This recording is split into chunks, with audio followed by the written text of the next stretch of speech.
Ben seni seversem bu ülke bölünür. Öyle diyor tarafsız gazete manşetleri. Hızdıkım terör içeren bir kelimeymiş.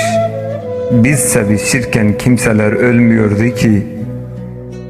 Bazen biz ölüyorduk ama tekrar tekrar diriliyorduk. Sevginin tek dili varmış, tek dini. Ben sana Kürtçeden öte kelime biriktirmedim ki.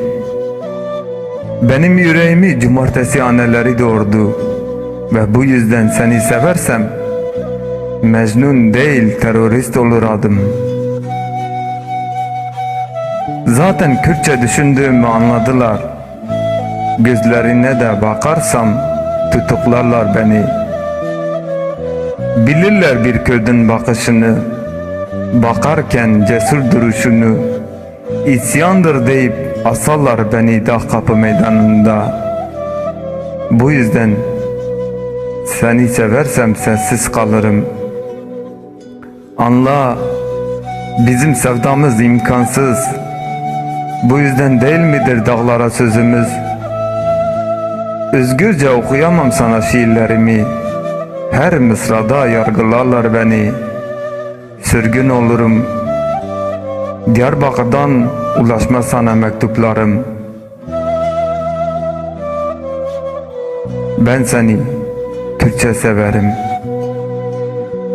Kaçak tütünle hasretini, kaçak çayla nefesini yudumlarım.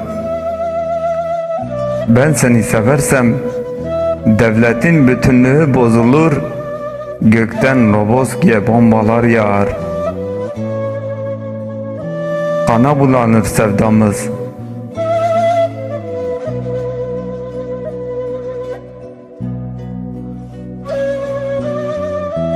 Ben seni seversem ülke bölünür. Çünkü ben seni Kürtçe severim, Kürtçe yaşarım. Ejte perhezdikim evina dilemin.